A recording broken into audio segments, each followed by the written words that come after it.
स्वागतम। आज आमे भारतर राष्ट्रपति पदवी उपरे टिके गभीर भावे आलोचना करिबा। नमस्कार। आम पाखरे जो सोर्स मटेरियल अछि सेथिरे तो बहुत किछि दिया जाइछि। तांको क्षमता कार्य गोटे लंबा तालिका। हाँ, तालिकाटी बेश लंबा। किंतु आमे केवल से तालिका पढ़िबानी, आमे चेष्टा करिबा बुझिबाकू जे माने संविधान तो एते क्षमता देइछि, हेले भारतर जो पार्लियामेंटरी सिस्टम अछि सेथिरे वास्तव रे केते प्रयोग हुए। एकदम ठीक। एठी तो गोटा मजा कथा अछि जहाको आमे कहू डिजूरे पावर माने कागज पत्रे थिबा क्षमता। हाँ। आउ डी फैक्टो पोजिशन माने प्रकृत स्थिति। ए दुईटा भितरे जो पार्थक्यटा अछि, अच्छा, सेई पार्थक्यटा ही मुख्य। ठीक अछि, ताले आसंतु एहाकू भलो भावे देखिबा। निश्चित एई पार्थक्यटा ही पूरा भूमिका को बुझिबारे सहाय्य करे। देखंतु संविधान कहूछि राष्ट्रपति होउचंती हेड ऑफ द स्टेट, भारतर मुख्य।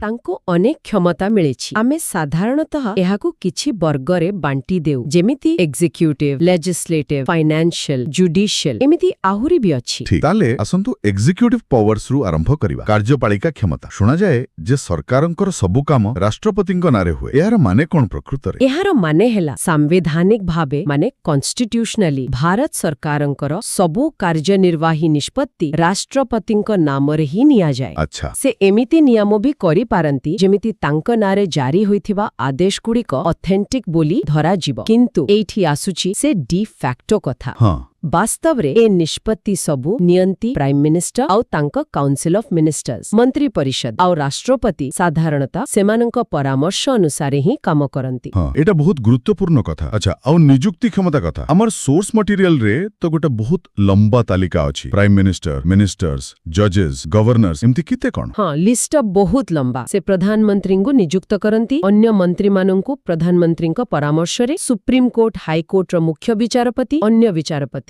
भारतर अटर्नी जनरल, सीएजी, यूपीएससी रो चेयरमैन ओ सदस्य, चीफ इलेक्शन कमिश्नर, अन्य इलेक्शन कमिश्नर्स, राज्यपाल, फाइनेंस कमिश्नर सदस्य समस्तंको। बापरे, ताले एत्ते सबु नियुक्ति रे राष्ट्रपतिंकर निजस्व मत बा विवेकर किछि स्थान अछि ना नाही? देखंतु पुणी सेही संसदीय व्यवस्था कथा आसुछि। अधिकांश क्षेत्र रे विशेष करी प्रधानमंत्री ओ मंत्री परिषदंक नियुक्ति एहा सरकारंक परामर्श उपरे ही निर्भर करे।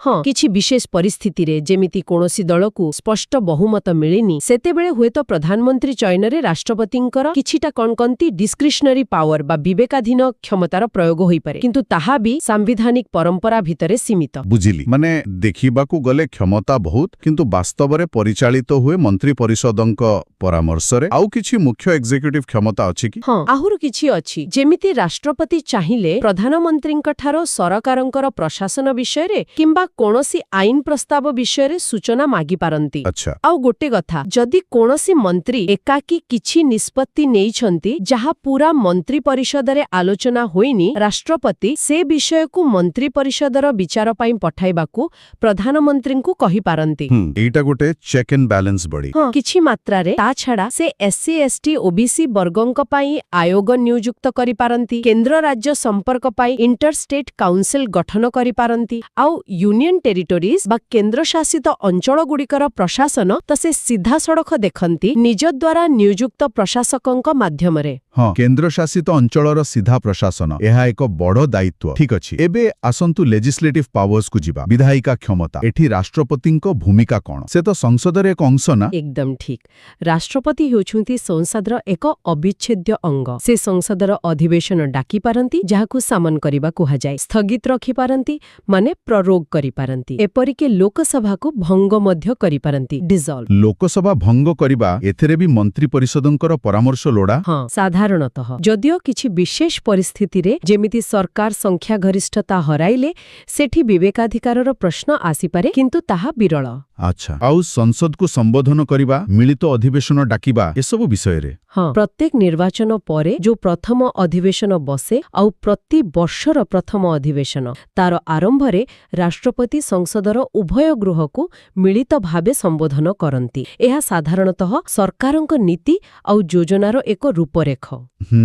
आउ जदि कोनोसी बिल उपरे लोकसभा आउ राज्यसभा मध्यरे मतभेद हुए सेतेबेले से एक मिलित बैठक बा जॉइंट सिटिंग डकाई पारंती। एवं सदस्य मनोनयन आमर सोर्स मटेरियल रे तो अछि राज्यसभा को 12 जन और लोकसभा को 2 जन एंग्लो इंडियन सदस्य एबे भी सेमिति अछि कि ना एठी गोटे अपडेट अछि राज्यसभा पई 12 जन सदस्यंकु मनोनीत करिबा क्षमता एबे भी अछि सेमाने साहित्य विज्ञान कला समाज सेवा एसबु क्षेत्ररू आसंती हाँ किंतु आपण जो लोकसभारू 2 जन एंग्लो इंडियन सदस्यंक मनोनयन कथा कहिले जहां आम सोर्स रे लेखा अछि सेई व्यवस्थाटा आउ नाही 104तम संविधान संशोधन आईन 2019 द्वारा एहाकू बंद करि दिया जाइछि ओहो अच्छा एटा बहुत गुरुत्वपूर्ण सूचना धन्यवाद ताहेले एबे आउ एंग्लो इंडियन मनोनयन हेउनी ना आउ नाही ठीक अछि एबे सबुठु मुख्य लेजिस्लेटिव क्षमता कथा को आसीबा बिल गुडी को सम्मति देवा एसेंट टू बिल्स एटा तो बहुत बड़ क्षमता निश्चित भाबरे कारण कोनोसी बिल संसदर 2 गृहरे पास हेला परे भी राष्ट्रपतिंक सम्मति न मिडिबा जाय ताहा आईन हुएनी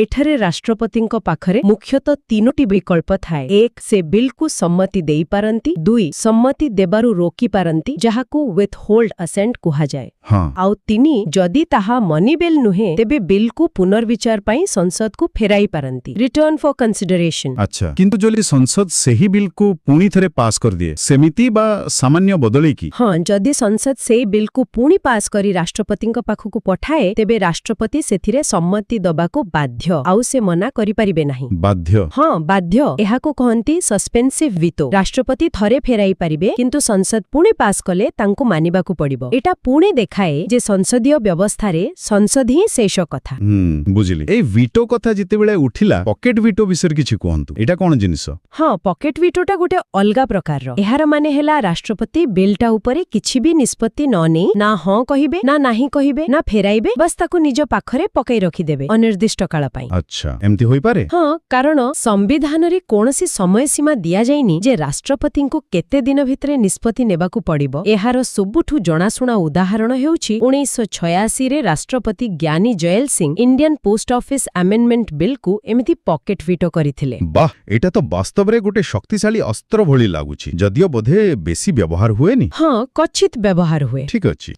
आउ गोटे गुरुत्वपूर्ण कथा ऑर्डिनेंस बा अध्यादेश जारी करिबा एहा तो प्राय आईन भଳି काम करे किंतु संसद चालू नथिबा बेले हाँ एहा आर्टिकल 123 रे अछि जेतेबेले सांसदर कोनोसी गोटिए गृह बा उभय गृहर अधिवेशन चाली न थाए आ राष्ट्रपति को लागे जे एमिति परिस्थिति अछि जोंठी तुरंत किछि आईनगत पदक्षेप नेबा दरकार सेतेबेले से ऑर्डिनेंस बा अध्यादेश जारी करि पारंती आउ एहार मान्यता एही ऑर्डिनेंस गुडिकर मान्यता और प्रभाव संसद द्वारा पारित आईन सहित समान किंतु एगुडिक टेम्परेरी माने अस्थायी केते दिन पई संसद जेबे पुणी बसिब तार 6 सप्ताह भितरे एही ऑर्डिनेंस को संसद रे पास करिबाकू पड़िबो नहेले एहा आपे आपे रद्द होइजिबो आ राष्ट्रपति चाहिले ता पूर्वरु भी जेकोनोसी समय रे एहाकू प्रत्याहार करि पारंती एथिरे भी मंत्री परिषदक परामर्श हाँ एहा मध्य मंत्री परिषदक परामर्श रे ही करा जाय बुझिले तेबे लेजिस्लेटिव क्षेत्र रे भी देखिबाकू गले मंत्री परिषद आ संसदर भूमिका ही मुख्य ठीक अछि एबे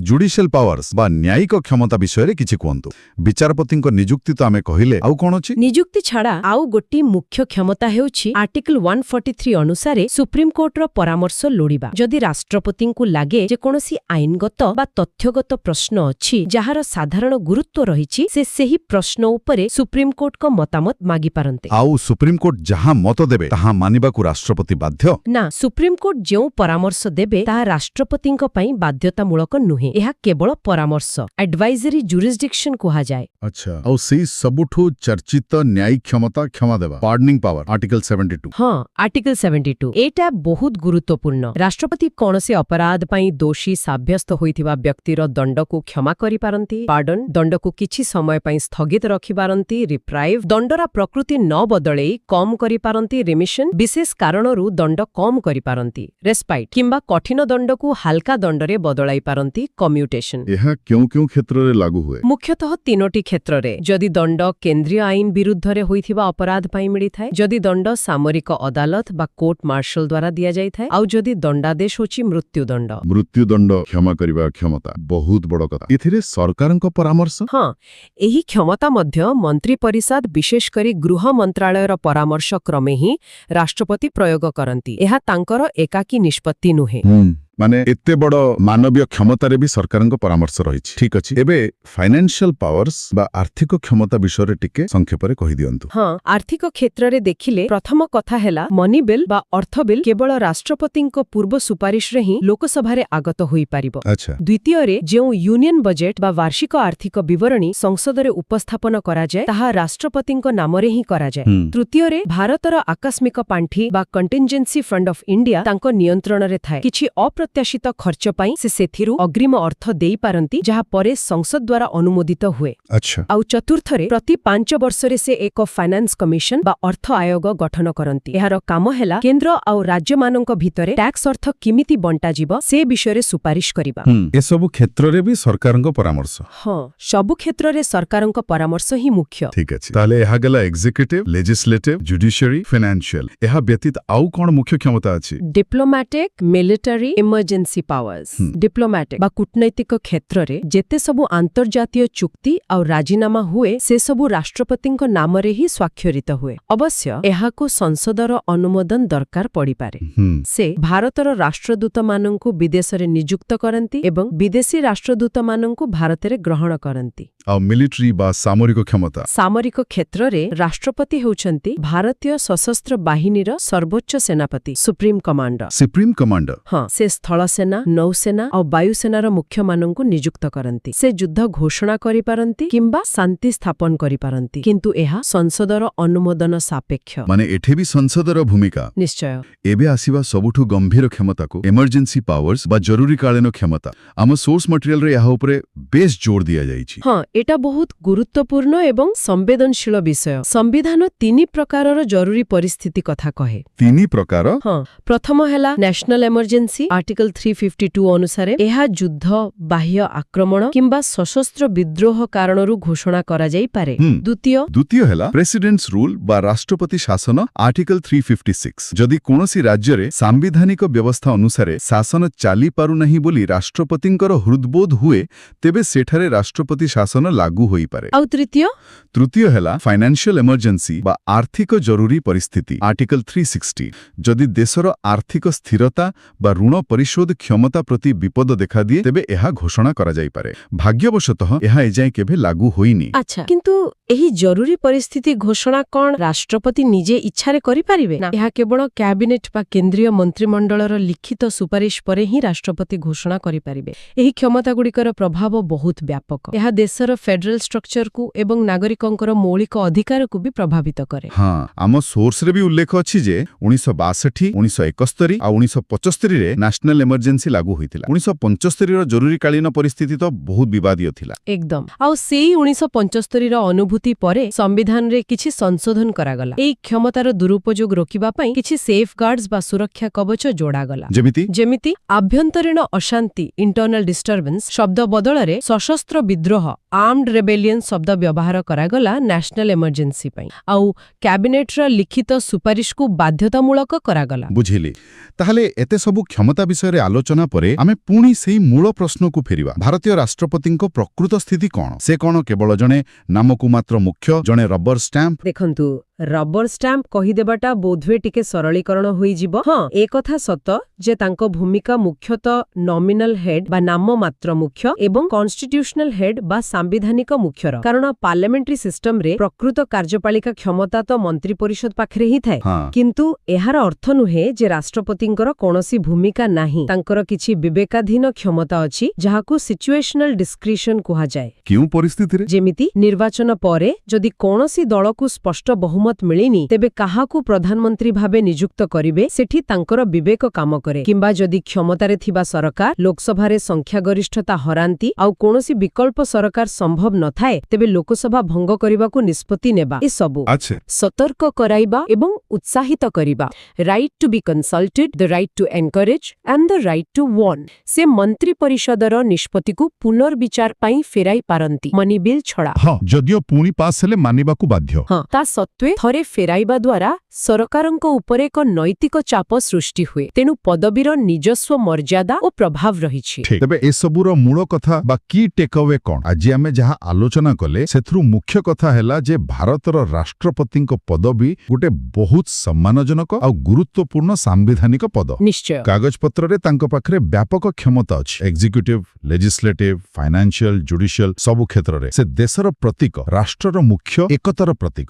କିନ୍ତୁ ଭାରତର ସଂସଦୀୟ ଗଣତନ୍ତ୍ରର ଢାଞ୍ଚା ଭିତରେ ସେ ମୁଖ୍ୟତଃ ମନ୍ତ୍ରୀ ପରିଷଦଙ୍କ ପରାମର୍ଶ ଅନୁସାରେ କାମ କରନ୍ତି, ଯାହା ତାଙ୍କୁ ଡି ଫ୍ୟାକ୍ଟୋ ଏକ୍ଜିକ୍ୟୁଟିଭ ନୁହେଁ ବରଂ ନମିନାଲ ଏକ୍ଜିକ୍ୟୁଟିଭ ବନାଏ। ଏକ୍ସାକ୍ଟ। ଏହା ଏକ ବହୁତ ସୂକ୍ଷ୍ମ ସନ୍ତୁଳନ, ଡେଲିକେଟ ବ୍ୟାଲେନ୍ସ। ଆଉ ଏହି ପରିପ୍ରେକ୍ଷ୍ୟରେ ଶ୍ରୋତାମାନଙ୍କ ପାଇଁ ଗୋଟିଏ କଥା ଭାବିବାକୁ ଛାଡ଼ିଯିବାକୁ ଚାହିଁବି। ହଁ, କୁହନ୍ତୁ। ଆମେ ଦେଖିଲେ ରାଷ୍ଟ୍ରପତିଙ୍କ ପାଖରେ କେତେ ବ୍ୟାପକ ସାମ୍ବିଧାନିକ କ୍ଷମତା ଅଛି ଆଉ ଏହା ସଂସଦୀୟ ବ୍ୟବସ୍ଥାର ସୀମା ଭିତରେ କାର୍ଯ୍ୟ କରେ। ଏସବୁ ସତ୍ତ୍ୱେ ଭାବି ଦେଖନ୍ତୁ, ଜଣଙ୍କ ରାଷ୍ଟ୍ରପତିଙ୍କର ନିଜସ୍ୱ ବ୍ୟକ୍ତିତ୍ୱ, ତାଙ୍କର ଅଭିଜ୍ଞତା, ତାଙ୍କର ବୁଝାମଣା, ଏପରିକି ସମ୍ବିଧାନକୁ ସେ କିପରି ବ୍ୟାଖ୍ୟା କରୁଛନ୍ତି, ଏସବୁ କଣ କୌଣସି ଭାବରେ, ହୁଏତ ସୂକ୍ଷ୍ମ ଭାବରେ ସରକାରଙ୍କର କାର୍ଯ୍ୟକଳାପକୁ ପ୍ରଭାବିତ କରିପାରିବ? ଭଲ ପ୍ରଶ୍ନ। କେଉଁ ପରିସ୍ଥିତିରେ ଜଣେ ରାଷ୍ଟ୍ରପତିଙ୍କର ପରାମର୍ଶ ବା ସତର୍କବାଣୀ ପ୍ରକୃତରେ ଗୁରୁତ୍ୱ ବହନ କରିପାରେ, ଯଦିଓ ସେ ମନ୍ତ୍ରୀ ପରିଷଦଙ୍କର ପରାମର୍ଶ ମାନିବାକୁ ବାଧ୍ୟ? ଏହା ବିଷୟରେ ନିଶ୍ଚୟ ଭାବିବେ। ନିଶ୍ଚୟ। ଏକ ଚିନ୍ତା କରିବା ଭଳି ପ୍ରଶ୍ନ। ଧନ୍ୟବାଦ।